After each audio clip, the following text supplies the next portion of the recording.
we have two very special friends of the Pat Summitt Foundation with us. So Dan Holbrook has his Juris Doctorate from Willamette University and a Master of Business from Rollins College, where he also earned a bachelor's degree. And he has over 40 years of legal experience. Hello. No, you're okay. Good morning. Sit on the front row with me. Yeah. So over 40 years of legal experience as a member of the Knoxville, Tennessee and Florida Bar Associations. And Dan has a very special relationship with the Pat Summitt Foundation. He was Pat's estate attorney. He helped set up the Pat Summitt Foundation, helped Pat leave this legacy. Currently is serving his second stint on the PSF advisory board. And him and his wife have also graciously served on our grants panel. And then we have Tom Young, a new friend of the Pat Summitt Foundation. He is with the Tennessee Valley Asset Management Partners, TVAMP, and has been with them since 2021 as a wealth advisor. With almost 10 years of experience working with individuals and business owners in banking and financial advising. He earned his bachelor's degree from ETSU and recently lended his voice to Pat's Game Plan, our online caregiver training program aimed at really equipping our Alzheimer's and dementia caregivers. And he lent his experience to discuss how they can prepare financially for a diagnosis and kind of just walk that journey. So we, as an organization, believe it is so important to bring all of our professional advisors together in a room to talk through donors' goals and help them make plans for the future. And so these two advisors bring a wealth of knowledge on the impact of bringing nonprofits to the table, as well on how people can leave a lasting legacy through their estate, for their family, their community, and their charitable organizations. So with that, and Celia, just so you know, we do have some virtual guests who are on and we are recording this. So we are going to leave time for questions at the end. And so first, we're just going to jump right in and say, what does it mean to leave a legacy? I think we all probably have different kind of thoughts of what that means. Do you want to get started? Sure. Well, leaving a legacy means lots of different things to different people, for sure. But you have to start with the big picture, which is that you look at, well, what is civilization? When you do civilization, it's really a transmission from one generation to another, cumulatively building a wealth of wealth and values and general well-being that only culture can provide. And so it's a responsibility of every generation to transmit all the wealth of ideas and knowledge and values as well to the next generation so that they can be good stewards of it and pass it along and continue to build civilization. And that's been the history of humankind throughout. And so it really, in that sense, every generation produces a legacy for the next. We are all participating in that one by one in creating that kind of a legacy. So that's the big picture. But then you get to, okay, look at America. America has always been a very generous nation. It's built into our genes. And we are still, I looked at some statistics on this and recite them in the paper that is, of all the countries in the world, when you rank giving per capita, the U.S. is still number one in the world. And there's a reason for that. And a lot of it goes back to the early years of the colonies. Alexis de Tocqueville said that the thing that distinguished America in the 1800s was that everywhere he went, Americans appreciated two things. Number one, that they were wealthy. They had freedom and they had resources. But the second thing that made them truly wealthy was that they all said, we have a duty to invest these resources into the future. Take care of the people we have today, to love your neighbor and do it well and be generous. And that was preached from every church in the entire country, and that was what made, I think, gave the legacy that we have in America. Now, doing it today, it gets more complicated. There are tax laws, there are lots of other things, but the notion of leaving a legacy is simply that you realize that there are needs in the world, that you have the gifts and the resources and to meet those needs, and you find out where you are, to where you love your neighbor where you are. Who is my neighbor? It's the person that I have the time and capacity and capability of helping, and you pass that on. And just want to add just the story of that summit, since you mentioned that I represented her. One of the privileges I have as an estate planning lawyer is simply to ask people, what's going to be your legacy? And a lot of times it's in the context of actually charitable giving. And that's where most people take it. There's other sides of legacy, of course. But when I mention that to a lot of people, there's a certain percentage of people who don't want to talk about it. I'm just giving it to my children. I don't want to think about it. Charitable giving is not my thing. But over 90% of the people I ask that question to, they say, thank you for asking. I'm not sure, but let's talk about it. I want to give. I really want to give as generously as I can. And I love having those kinds of conversations, which a lot of people just don't make them create a scenario where they have an opportunity to do it. And then in a place where they're dealing with a professional who can say, and here's how you can do it. So it's a great conversation to have. Most people want to give. It's built into us as human beings to be altruistic. We feel better about ourselves and about our community when we are participating in altruism. Thank you. Tom, what about you? What does it mean to you when we say Lead a legacy? Yeah, I loved some of the things that Dan was saying. For me, in the role that I play, I really enjoy kind of the puzzle building component of what we do in financial planning. A lot of it is just trying to, hit your mark. Like, let's figure out how much you guys need to live on and how we can pull your assets together to best hit that mark. But that's done pretty easily and pretty quickly. And then I think, unfortunately, the job stops there for so many folks. But for me and for the team that I'm lucky enough to be a part of, we really try to dive in deeper to really bring those numbers off the page and personify them for that individual, or for that family, or for that business, and figure out what they're passionate about. And most folks that we interact with, we have found are driven by one of the 4 S's, we call them. So there's scarcity, there's security, there's significance, and there's success.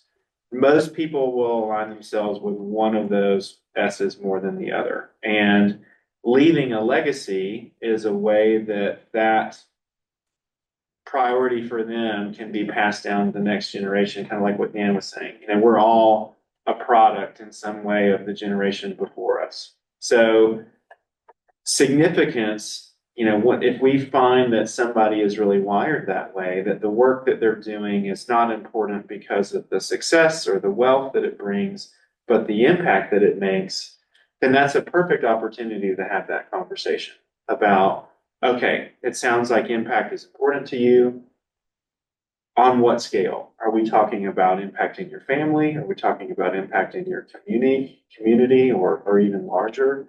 And when we start running the numbers and figuring out that you guys are so far ahead of pace to have everything taken care of that you need or could possibly need, even with these worst case scenarios that we can throw in with the tools that we use, even if we had terrible market years for 10 years in a row, your kids are still going to inherit millions of dollars. So when that happens, we say, you guys have a goal shortage. Like, we need to figure out what to do with all of this. And it sounds like you care about having an impact. So let's figure out the best way to do that.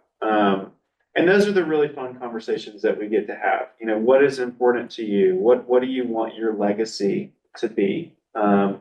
what do you want to be remembered by? Like when your grandkids are talking about the kind of man or woman that you were, what are the things that you want to have said? Let's daydream into the future and pretend that you get to write your own obituary. What would you like some of the things to be mentioned to be? And you get to see people kind of come alive in those meetings and get excited. And so many folks are already very charitable, but maybe they're not doing it in the best way that they could be, both for the charity and for themselves. I think we're going to talk about that a little bit more in a minute. But yeah, I think leaving a legacy is your ability to pass down a little bit of yourself and to make an impact into something that's bigger than just you. And I think that's a really special thing. Thank you. So yeah, so that impact might look a whole lot different for different people. Right. But some of the tools that they can use to accomplish those goals might be the same. So can each of you touch on some different avenues that someone might use to leave a legacy, and why they might come to you and your profession to access those tools? So Dan. Well, sure. Well, of course, there's a wide range of things that can happen. I've been fortunate because I've represented many charities over the years, gotten involved with charities, and worked with a lot of folks who had assets that they wanted to give to charity, wanted to do special things, to do some very interesting things. I know it was literally in my first or second year of law practice many years ago, when the last member of a prominent German family came to me and said, I'm the last member of this family and I want to do something for Knoxville. We've been a very successful family, but we've children and I'm the last one. And I want to leave some money to the city of Knoxville in order to create a park, Mr. Crouch. So Crouch Park exists because he came to me and wanted to do that. I wrote his will and left the money in order to create a park. And now it's right next to Market Square. It's part of the center of Knoxville. And I realized at that time how fun it was to say, here's a guy who had a vision for, here's my last gift from his family to bless Knoxville. And it was a great deal of fun. So it can be very creative. I had a representative, an astronaut who wanted to create a foundation in order to teach STEM education to youngsters in the Appalachians. We've got a foundation in effect now that is getting thousands of young kids exposure to all the science and math things because he's cared so deeply about people having the opportunity to do that. So everything depends on what your passion is. And folks can do it in big ways, like setting up those kinds of foundations and making big gifts to charity. They can also do it in very, very small ways. We all know that a $1,000 gift to a lot of people or organizations may not make much difference. But if you give $1,000 to somebody who's starving to death, it means everything. So it's all about matching the need with the gift. And a lot of people make smaller gifts in smaller places, but it's the place that they know is going to have the impact that they want to make in society. And so I think as counselors, we're trying to help people figure out what are the things that you want to impact, and then you have to really deeply care about. Work it out. Let's figure out how much can do for what, and it can be done during life. It can be done at the time of death. And there are a lot of different vehicles for doing that. But the right vehicle at the right time makes people feel really good. And I think a lot of times what we doing as counselors, the financial advice of a lawyer, is to make people feel that they've done exactly the right thing, walk away from it, not often knowing what the results are going to be, but they feel like they've been a good steward and they've done the right thing for their family, their culture, and their community. What are some ways that you would advise clients to look into for being able to have that impact as they're setting up their? Sure. Yeah, I think, first you start with trying to just assign purpose to these dollars. right? There's a corny thing that I've said for years that people seem to remember is dollars without direction have no duration. So it's like holding loose sand in your hand. If you don't have a plan for that money, then it just floats away, right? So assigning purpose and then to Dan's point, finding the right vehicle for that purpose. So I think there's a ton of tools at your disposal that most folks don't realize or look into. Most of us who have been working for a long time have some sort of a deferred tax retirement bucket, whether that's a 401k or something similar. And eventually, we're going to have to start taking income from that bucket. And that age has increased a little bit over time, and it's currently 73. And by the time I'm taking income, it may be way bigger than that. But eventually, we have to start claiming that as a taxable income source because it's been avoiding those taxes throughout all of its growth. And you may or may not be aware of something that's called a qualified charitable distribution, where you can take what would be taxable income to you from that qualified bucket, send it straight to the charity. And now, rather than Uncle Sam having his cut of it, the Pat Summitt Foundation or whoever that may be to this individual that they're passionate about now is controlling those funds for the purpose of their charity, and you're avoiding that tax. So tools like that, or also, people who have been invested for a number of years and now they have some appreciated stock positions. They could take some appreciated stock, send it straight to the charity, and that's accomplishing two things. Now you're avoiding the capital gains tax that you would have to pay if you sold it and just wrote them a check. And then you also have a tax deduction you can take. That's like 30% of whatever your gross income is how much you can deduct for that appreciated stock. So again, to Dan's point, there's a lot of vehicles at your disposal. So working with the right people to make sure that it's best suited for your situation is key. And there's ways to do it where, again, it's not only benefiting you, but it can benefit the charity as well. And those are ways that people can do it both now, as they're approaching that age, while they're here, and they can see the impact of those gifts. But then they can also look at using those tools in their estate gifts. Absolutely, yeah. How they're setting up their estates. And it starts with just directing where you want things to go, sitting down and having a conversation, and whether you're directing that through just simply making a charity a beneficiary, like on your investment account or whatever, or you're actually going to formulate a trust. Like you can do things like a charitable remainder trust where your family takes income off the monies for a number of years, and then when they're gone, the remainder goes to charity, or different tools like that. Or now, because tax deductions have gotten so high, which is a good thing, the standard deduction is so much higher, a lot of people who are giving smaller amounts don't feel like it's worth itemizing because they're so far below that standard deduction. So what we've helped people do is bunch some of those deductions. Like we'll create like a donor advised fund, and they'll fund that with a lump sum. Go ahead and take the deduction for that year. And then the next 10 years or so, we'll just pull a little bit off that donor advised fund. So at least they're getting that deduction up front.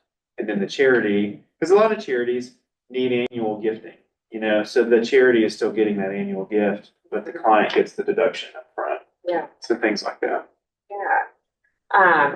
Well, and that kind of leads me into the last topic that I was hoping we would talk about, and that is how giving through your estate gift, because what we're talking about, those are smaller gifts, they're annual gifts. They can be very impactful gifts, but when you start looking at estate giving from my perspective, from a nonprofit, that is typically when we have seen the largest impact. Mm-hmm. Is when someone sits down with their advisors and they say, how can I set my estate up to impact not just my family, right, but how can I make a huge impact on the charities that I care about, the nonprofits that I care about, the causes that I care about. So how could, from each of your perspectives, what are some tips or what are some things that you would advise for, look at this as you're setting up your estate plans? I think it's important, obviously, what kind of assets people have. But there are a lot of interesting things that you can do at death. For one thing, it's a lot easier to give at death, right? Because it's doesn't take away from you. It may take away from whoever it is that would otherwise get it. So you're concerned about, I don't want to give too much away if my family needs it, so I want to give it all to charity. But it's still very easy to be generous when it's no longer your money, it's other people's money. So what would you do if you had an opportunity to control other people's money? Well, I'd love to be more generous, so let's do that.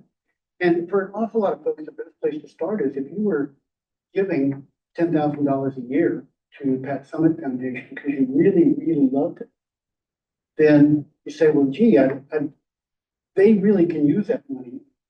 But when I die, it's going to be gone. So if you say, well, but I don't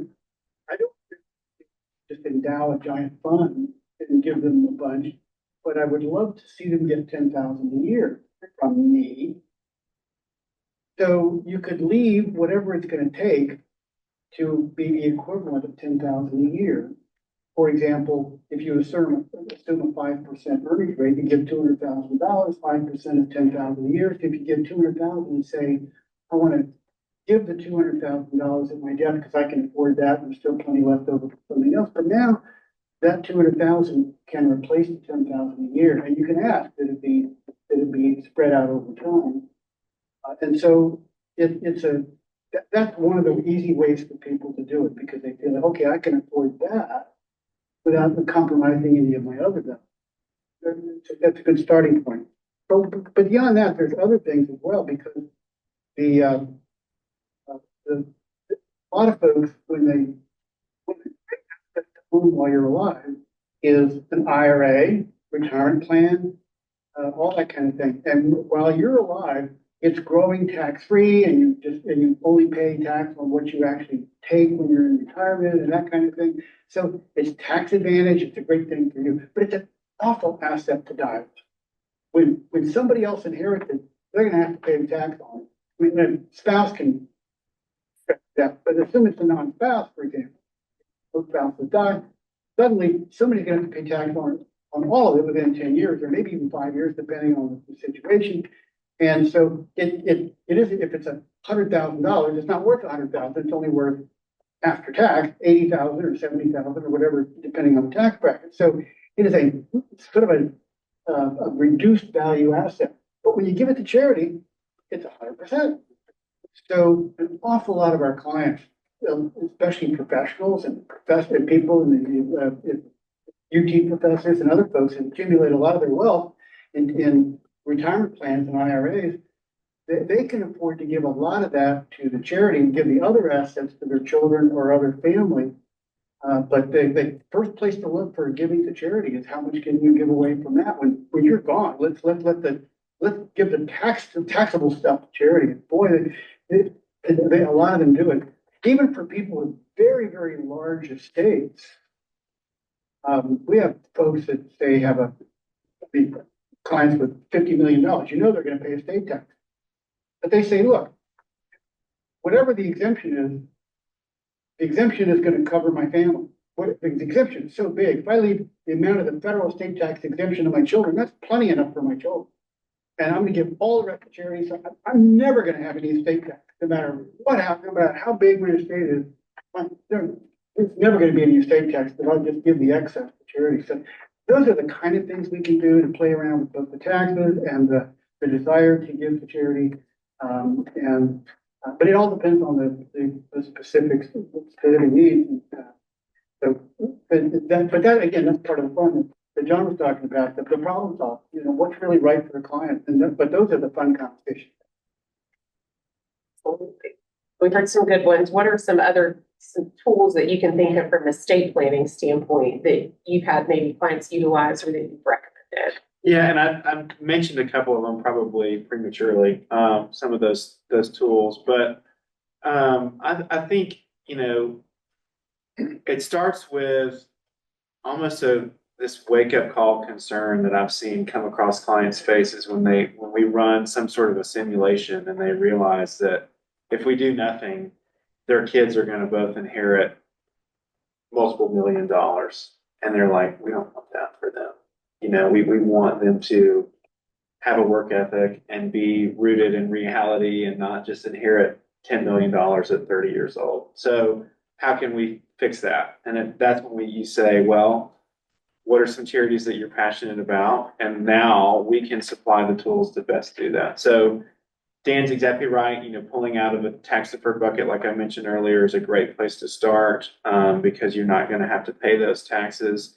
But then also, if you're trying to still satisfy some sort of a family need, you can do kind of what I was talking about, where you set up what's called a charitable remainder trust, and you're still taking income, and then the charity gets the rest after all of that.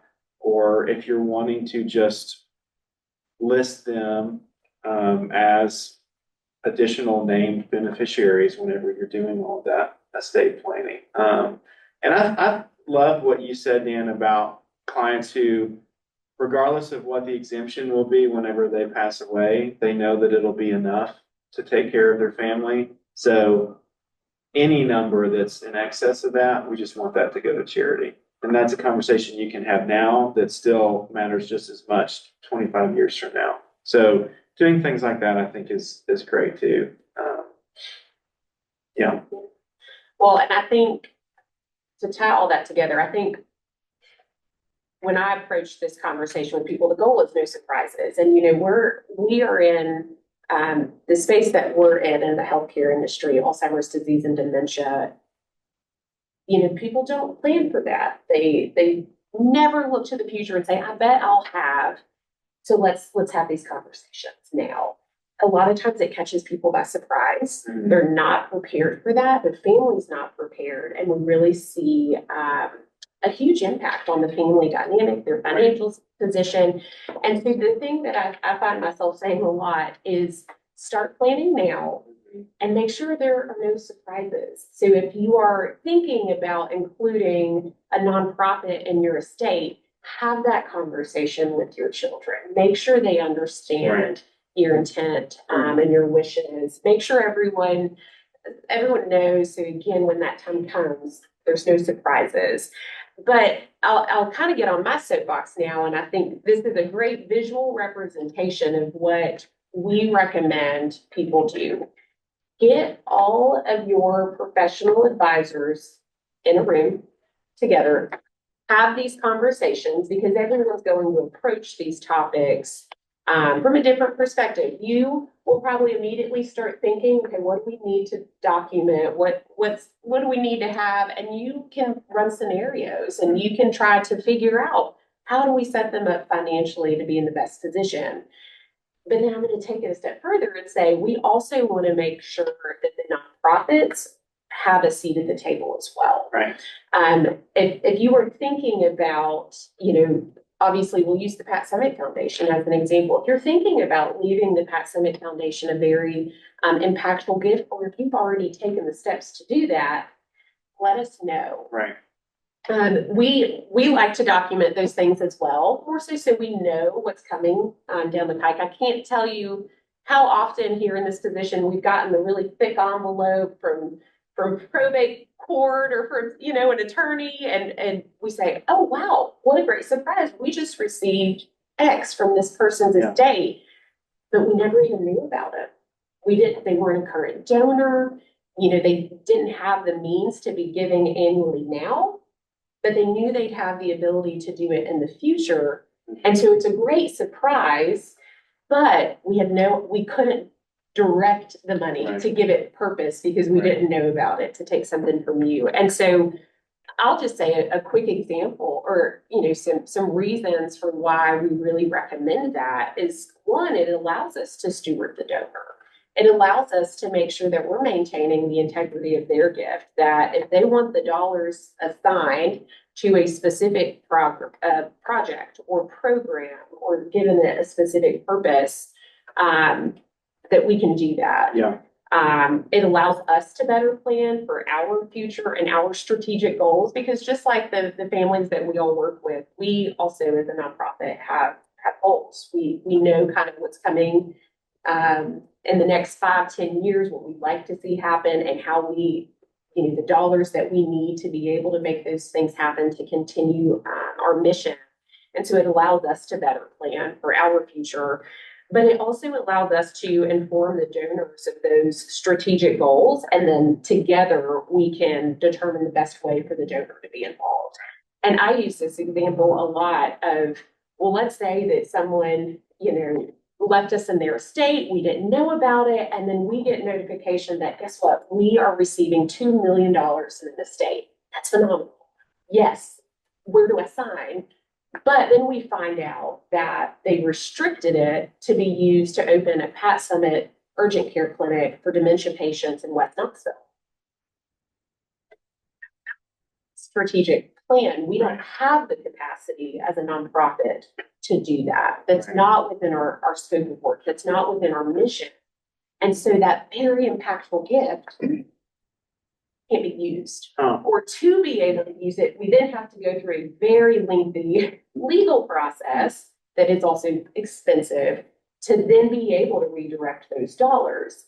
And so to be able to avoid that, and again, assign purpose to the dollars, for all of us to be at the seat to have a seat at the table is really going to help our donors and our clients reach their goals. And so, people I think here, nonprofits, they'll get a call from us and they'll say, oh, they want us to document our estate gift. Well, for us, it's a really easy process of just one page. Yeah. Sign here, letting us know that this is what you're planning on doing. Roughly, here's the value and what the purpose is. And that's what we mean by document. And it's, again, just so we have record, just like you have record, that this gift will be coming our way, and here's what we want to do with it. So what are, that's my little soapbox to kind of wrap it all up and put a bow on it. But what are, some parting thoughts from you all? If you were sitting down with someone today to talk about this, what are some parting thoughts? Well, let me add on first to what you said, because I think it is a team effort. Yes. Because everybody brings a different perspective. And I love having the client bring in a team of advisors. And then everybody's got a different perspective. They've got experience that's different. And they maybe know something about the client that I don't know. And I know something they don't know. And so we all kind of work on this together. And we usually get really good outcomes. The team works well together and the client has done everything in accordance with the team's advice. And then those are the really fun things to do. I thank you for bringing that up, because I think it's more fun for us too. Yeah, absolutely. I always say the same thing when we start with a new relationship is, who's the team that you're working with? Because I want to complement that team. I want it to be a cohesive effort where we're giving complementary advice instead of competing, But to answer your other question, I think that the closing thoughts really, think of it, I go back to America. All of its faults, it's still a great country. And it has a great history. And we're still a very generous country. There's a quote I love, have to read this to you. This comes from Bono, the lead singer for the rock band U2, who's Irish. And he said, in the United States, you look at the guy that lives in the mansion on the hill, and you think, one day if I work really hard, I could live in that mansion. In Ireland, people look up at the guy in the mansion on the hill and go, one day I'm going to get that. And okay, it's funny, but I think there's something going on in America that the rest of the world doesn't really get as much of. I had the opportunity to go to a live speech by Bill Gates Sr., the father of Bill Gates, and who's now the philanthropist. But Bill Gates Sr. was a very highly accomplished trust and estate lawyer. I had the opportunity to go hear him talk about how he helped set up the foundation, what his thoughts were on estate planning. And he called being born in America winning the American lottery. His idea was that there's something unique about America that gives people opportunity. That's what it's always stood for, is equality of opportunity. And that if you're born here and your gifts are valuable here and you have success, you owe it to this country and the rest of the world to be generous with all the things that America gave you, because it's sort of Barack Obama. You didn't build this. It was America and the people in America, people that helped you use the gifts you have well and wisely, that give you the opportunity to do these things. Go out and be generous. It was a really powerful speech, and I remember it well. And ultimately, what we're doing when we think about legacies, we're creating beneficiaries from the things that we have, whether it's money, time, talent, the values, and all that kind of thing. And they're beneficiaries. And I recently heard that the root, the Latin root for beneficiary comes from bene, which means good, of course, and vici, which is basically an action. So it's all about good actions. It's when a person is a beneficiary, he's receiving something for his well-being. That's the nature of the beneficiary. That's the way it was intended, going way back. And I think that what's going on here is that we give because all human beings have a need to give to fulfill who they are as human beings. The time, money, and resources we give both during our life and at death, we're doing it so that we hope that eventually everyone will be, that we meet will be better off for our having been part of their life. And the second thing we're trying to do is to leave the world better, to maintain justice, joy, and hope for everyone. And that's kind of our goal. And it was, John sort of mentioned that, what are people going to say about you when you die? It's the difference between what one writer has said is between the difference between resume virtues and eulogy virtues. Because you can accumulate an awful lot of resume virtues that can be very impressive. But those aren't the things that people are going to remember, really. What they're going to remember are the eulogy virtues. You're being kind, gentle, good, giving, sharing, and wise, and all those kinds of things. Those are the things that really matter now and then long after you're gone. Because those things, like ripples, and stretch out for a long time. My wife, and they both lived with us until they died in our home. That was part of the thing we did when we had a teenage son, and our teenage son learned to do that. So they're things of value, and that's part of the reason that we're caring so much about the Pet Summit Foundation, but that was important to us. And also, I need to say, Pet Summit Foundation is not my vision. It was Pet Summit's vision. At the same time, I'm privileged not, even though it's not my vision, it's just to be a part of something that's greater than I am.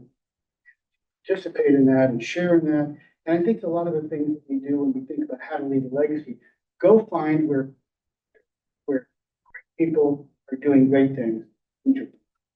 That's how you. I love that. Great people who are doing it. Do you have any? It's a lot of beautiful sentiment, Dan. I don't want to stain by piling on top of, but I'll just sum up by saying, stewardship and generosity. That's what we're trying to. Those are the people that we're trying to be. That's the values that we're trying to instill in our kids and into our community. We want to be good stewards of what we have, whether that's our wealth or our time or our knowledge about things. I was mentioning earlier off camera that my wife and I have two young kids currently, both in diapers, and so our balance sheet doesn't lend to a whole lot of charitable giving in terms of dollars, but in time, there's still, even with sleepless nights, with crying babies, you can still find time to be charitable. And I really enjoy educating my clients on the different ways that they can give. And that's my way of, checking that box right now. And I look forward to the days where I can give more. And then just being generous, whether that's in the way that we interact with people or in the way that we leave things to different groups or individuals. We say all the time that who ends up receiving the money is going to be a lot more important than how much the money grows. So just being a part of something bigger than yourself and always being a good steward of that. So, yeah. Thank you. Thank you both so much for your insight and for your time. We say in the nonprofit world, you can give of your time, your talents, and your treasures. And so that, to your point, you might be able to give of your time and talent right now, as you all are doing. And then hopefully future, you're able to give of your treasures in the way that is meaningful to you and impactful to the organizations that you care about. So thank you both so much for being here this morning and for helping us kind of facilitate this conversation.